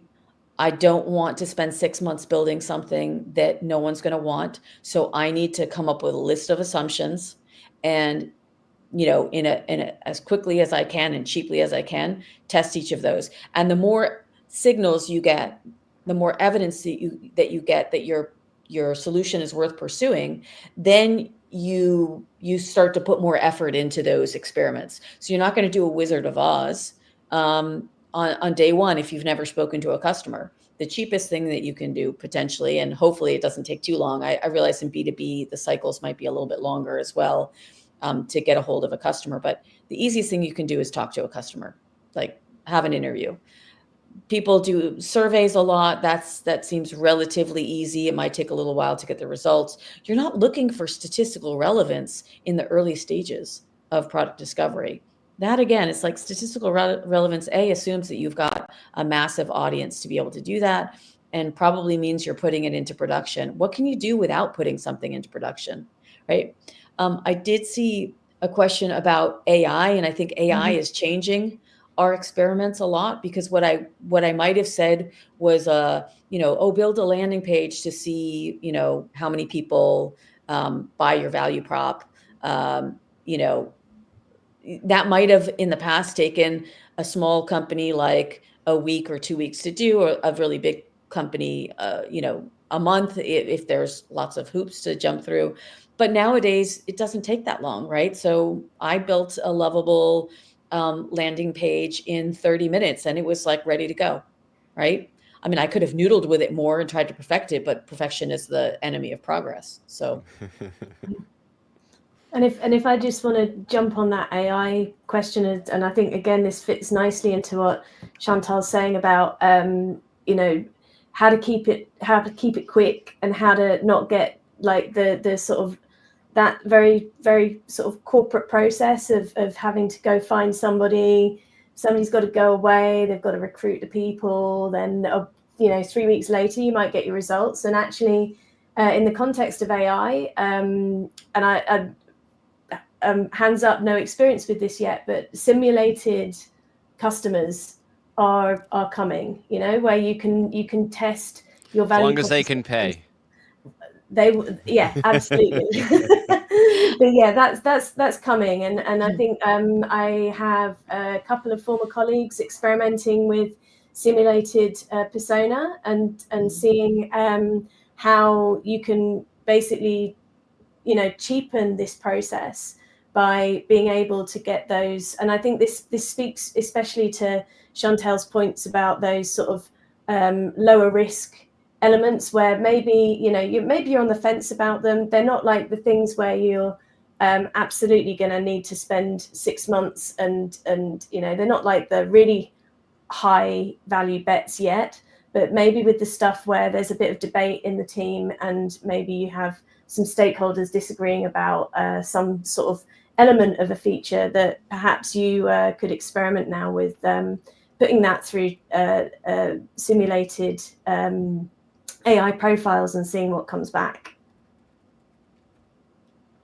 Great.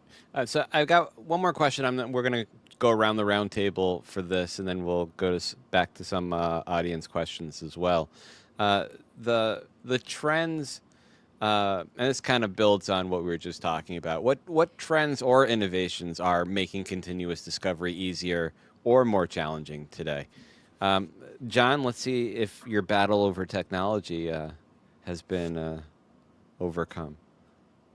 I think it's good enough. For me, at this point, I'm working on smaller projects. So I'm heavily using AI to go through just initial discovery and then just meeting with my clients. I create the prompt. I always find out what the data source is and so forth, but it gives us a good idea of what the market is for these various products that I'm working on. But then I've got a engaged audience because they're part of the product as far as like partnership. So I'm using a lot of AI and then just customer feedback. So I'm just gonna I'm gonna go bottom up on my screen. Yasmin, same question to you. What trends or innovations are making continuous discovery easier or more challenging today?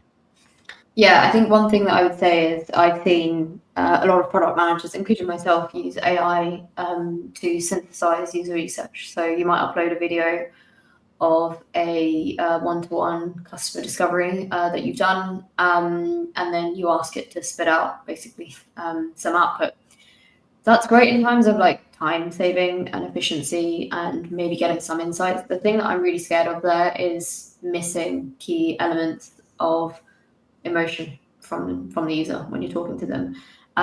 So I personally, I will look at the output, but I still will watch the video from start to finish myself. I might do it on 2x speed, depending how early in the morning it is. But 4x. if only. If AI could help me consume things faster at 4x, then that might be the right way around. Well, they're going to plug it directly into your head, I think is. I think that's a Black Mirror episode. Yeah, a little Black Mirror episode impending. So that's where it is helpful. But then at the same time, I would be very skeptical, and I would not want any of my team solely relying on the output of AI and telling me that they didn't watch any of those videos, or at least any of the snippets themselves. Yep. So that's where, yeah, it's kind of pro and con at the same time. Same question to you, Emma. Yeah, I mean, that, and by the way, as much as I think that AI synthesis is amazing and it's a superb shortcut, it does kind of chill me to the core, because I think that hands-onness and to your point, Yasmin, like really looking people in the eye and understanding the body language. I mean, besides like the say-do gap that I'm pretty confident AI won't be able to pick up on yet, it sort of bothers me. And I think people, PMs and designers should be really excited when they're on the discovery process, right? It should excite them to understand what their customers are doing. So that, just say that on there. But I think online for me, just in general, obviously we saw loads of that during COVID, and it really came into its own. And there's so many tools and platforms for people to use out there that's still relatively cheap, prices coming down, and that means you can do these mashups as well between getting verbal feedback from people via videos. It doesn't always have to be an online, like a Zoom call with people either. So there's lots of really nice survey platforms that will you'll be able to offer up questions, and you'll have people be able to video themselves saying that back. So you kind of get these nice middle grounds going on with a lot of research too. So I mean, not the most exciting of trends, and probably one that you would have said peaked post-COVID 2021, but I think there's still lots of legs in it personally, and especially until AI synthesis starts to get perfected, I still think that's a nice middle ground, and one that could help you keep your costs down as well. Chantal?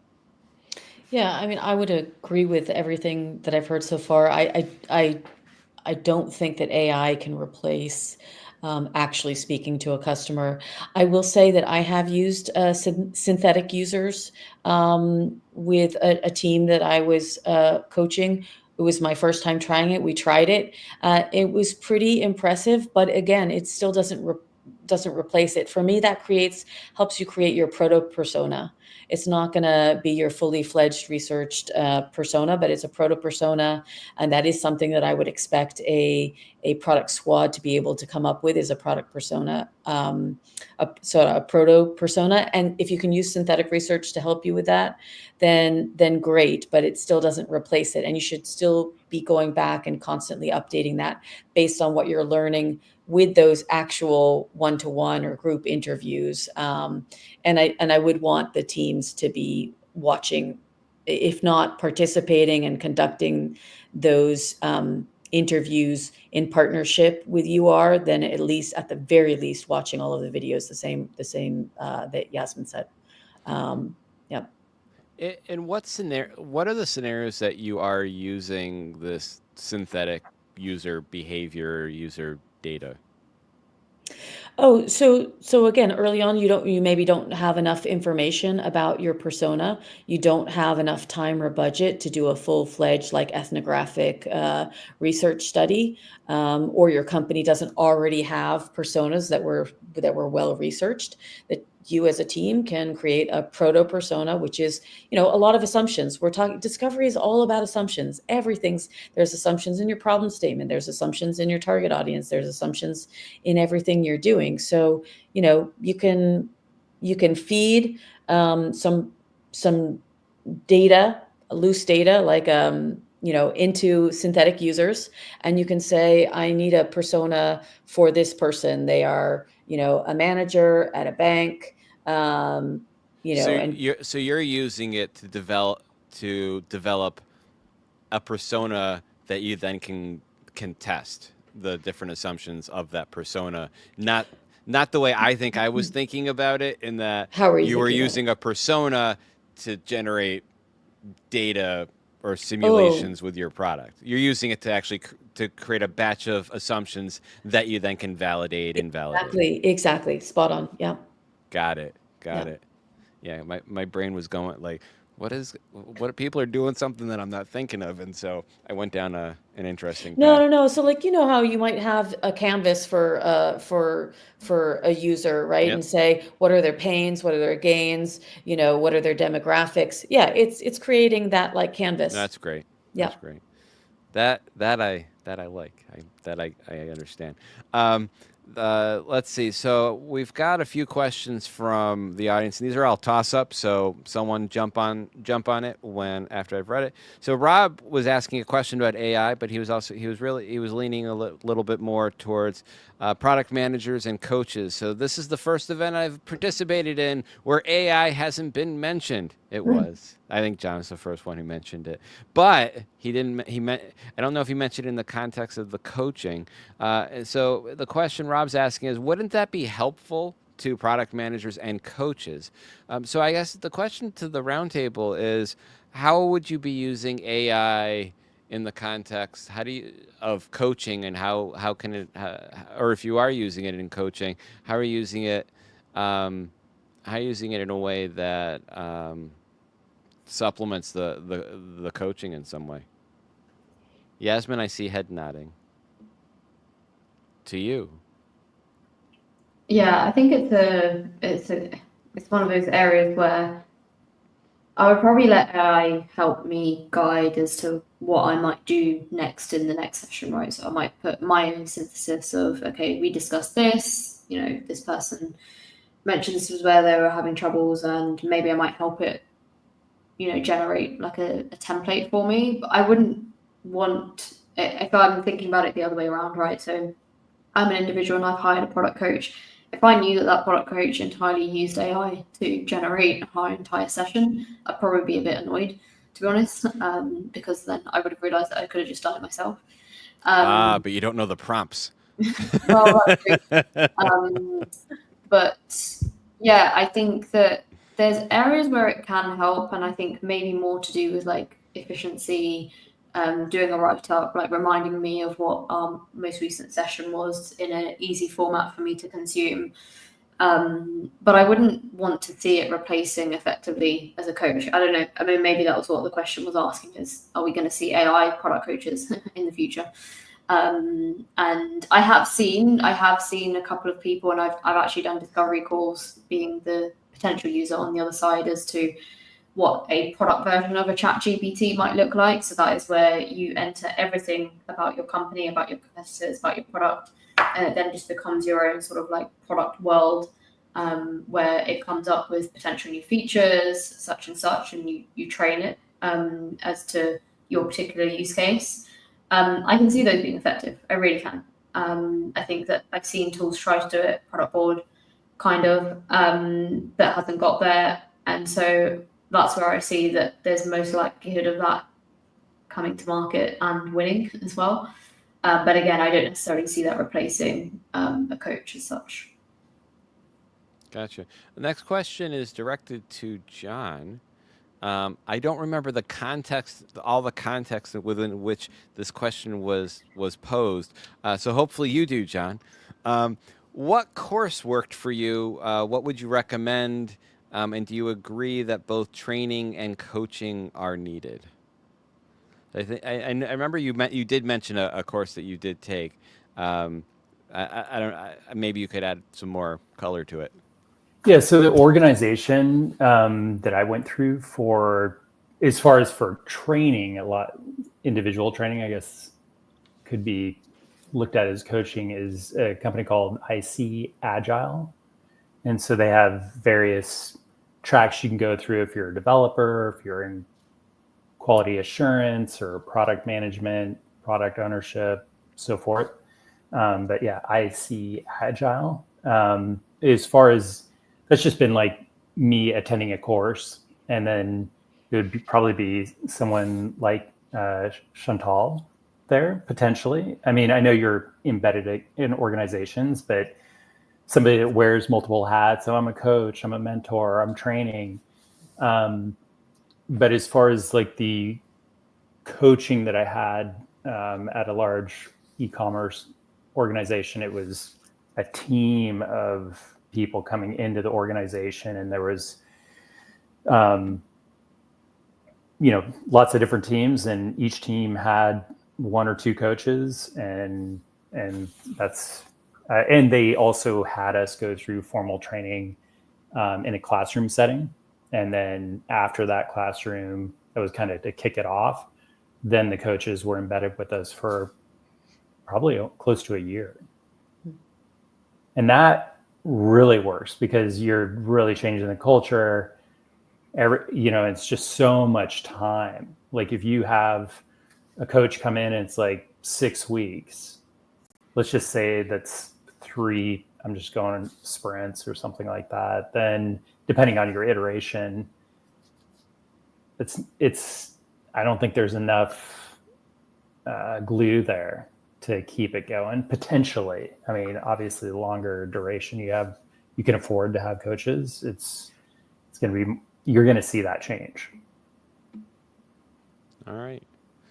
And double checking, see if there's any more comments, anything that I missed. I don't think so. Great. And All if you're interested, I was just going to say, there's the product guy ChatGPT coming out, so you can get 10 conversations for free, and then after that, it's $2.99. The what? It's the product guy ChatGPT. It's your brain. It's your persona. Oh, okay. I was confused. I was like, am I launching something? Let's see. Now my brain, you just short-circuited my brain. So we're gonna go to back to the trivia, and for anyone who forgot the question, here you go. Which companies' PMs famously create detailed press release documents to pitch new product ideas? Once again, which companies' PMs famously create detailed press release documents to pitch new product ideas? All right. So, anyone have the answer? Now is the time. Tell me your answers. Anyone? Go on, Chantal. You want it? Come on. You had your hand up. You had your hand up. No one. I have my suspicions, but I'll keep my mouth shut. I wouldn't be wholly confident. If you were one of my students, I'd be upset because I teach this in my class. So shall I been go teaching for that it? for over a decade. Go for it. Yeah. Amazon. Does anyone else say Amazon? I mean, I was going to go for Apple, but their press release is like epic whenever they do those things. So that was where I was going. But I'm also, I have my hardware roots, so I'm a bit biased. Anyone else? Nothing? No? Oh my gosh. Yes, it might be Amazon. Jeff Bezos, absolutely. So many companies use traditional methods, pitch decks, business cases, feature lists. One company is famously recognized for a more unconventional starting point, writing a press release before any development begins. It's known as working backwards, an approach that starts with writing a future press release, a PR FAQ for the proposed product. The product managers draft a future press release describing the product as it already exists. Because basically, if you can't get excited about an imaginary future product, you're never going to get excited about that product. There's also an FAQ that addresses customer concerns, objections, stakeholder questions.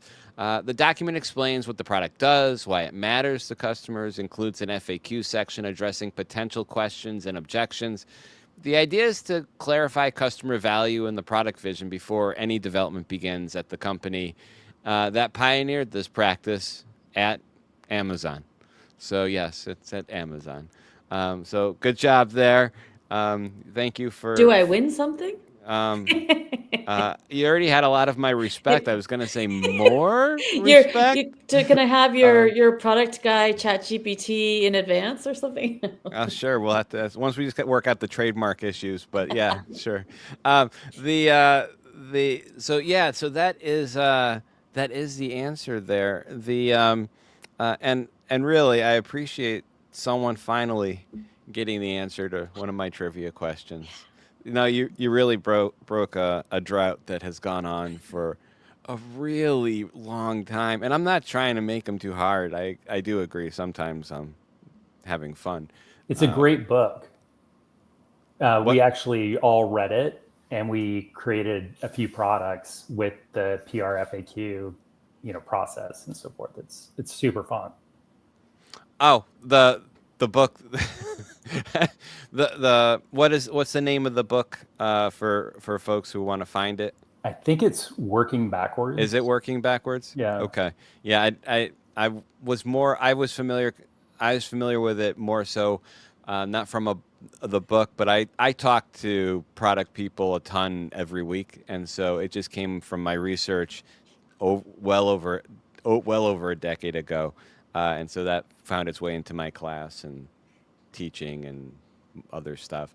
So I really want to thank everyone who off camera, on camera, for everyone for joining us, and especially for the great questions, the great comments that we received. It's really what makes TPG Live unique.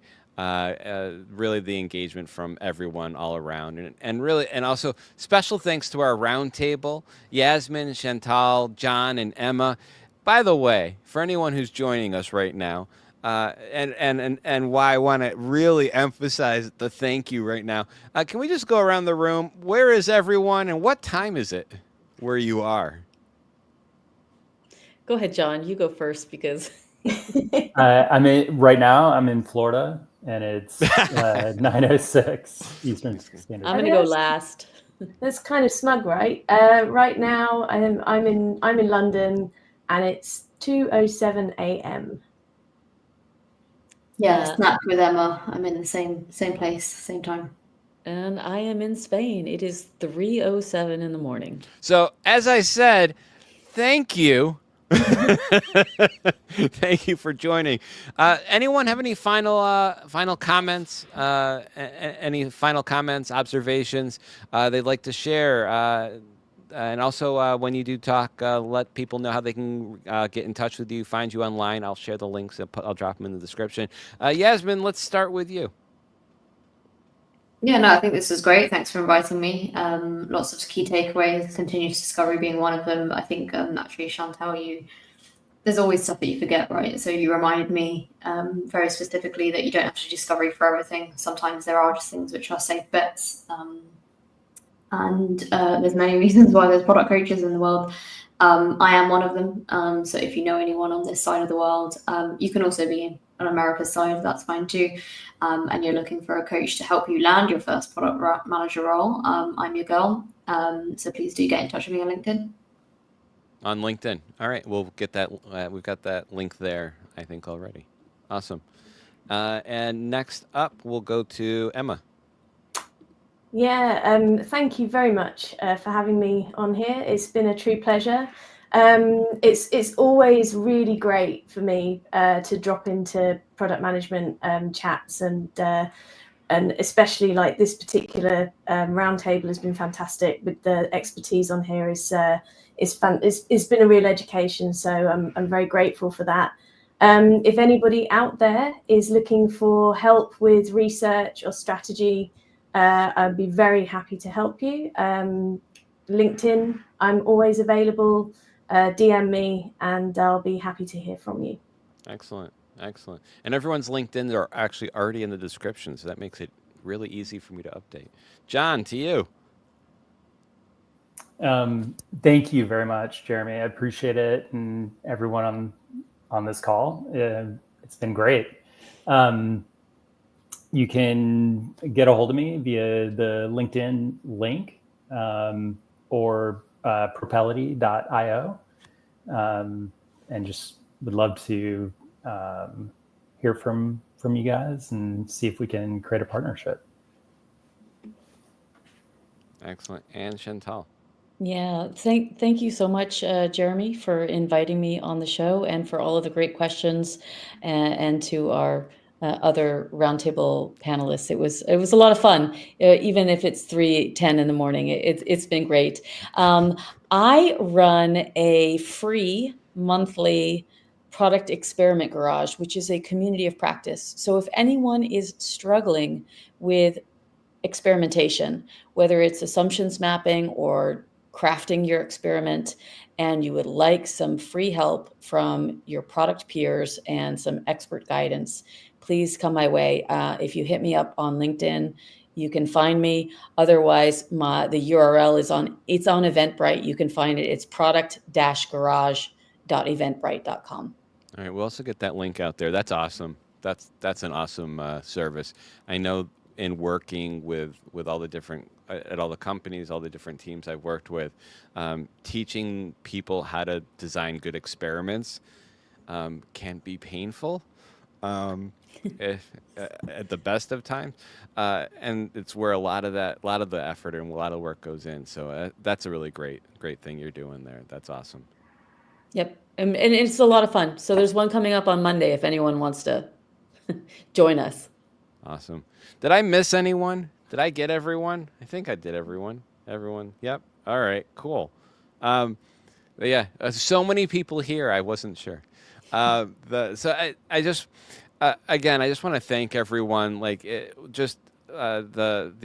advice, learning about we did a lot of learning about like one-on-one coaching, about what you guys are doing with respect to aspiring product managers. A lot of really great tips around the coaching, continuous discovery, pitfalls to avoid. It's really great conversation, a lot of great insights, a lot of great takeaways. So those of you who are here and watching now or later, as some folks might actually be asleep. I don't know why. We'd love to have you on screen at our future roundtable. We're always looking for more great participants like the ones that you saw here today. You can contact me at jhorn@theproductguy.com. And also, we're always looking for more topics. So there's so many topics to talk about in product management. Maybe Agile, capital A versus lowercase a might be a good future topic. If there's a topic you'd like to see us consider for a future roundtable, let me know in the comments below. Share in the comments, and we'll take a look and we'll see what we can do there. And also, really, a quick favor to ask.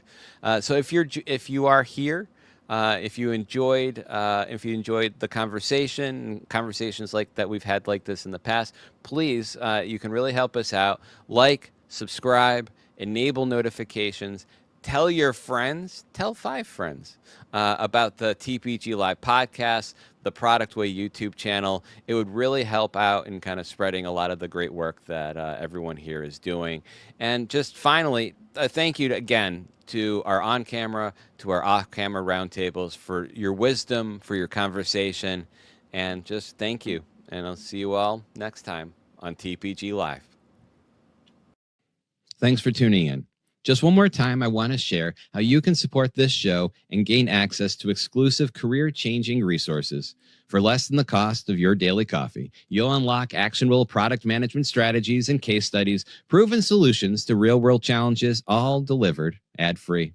Want to take it up a notch? At $15 a month, you'll get a personal shout-out in an episode and your name in the credits, a great way to showcase your support for our global product management community. For $25 a month, you'll gain priority access to exclusive events, detailed case studies, one-on-one resume feedback, and toolkits tailored to enhance your product management expertise. If you're ready to go all in, subscribe as a product leader and enjoy personalized mentorship sessions and exclusive insights to elevate your career to the next level. Your support makes it possible for us to keep delivering insightful content and building this amazing community of product professionals. So please, head to patreon.com/theproductway and choose the level that's right for you. Every contribution, big or small, makes a huge difference. Thank you so very much for your support.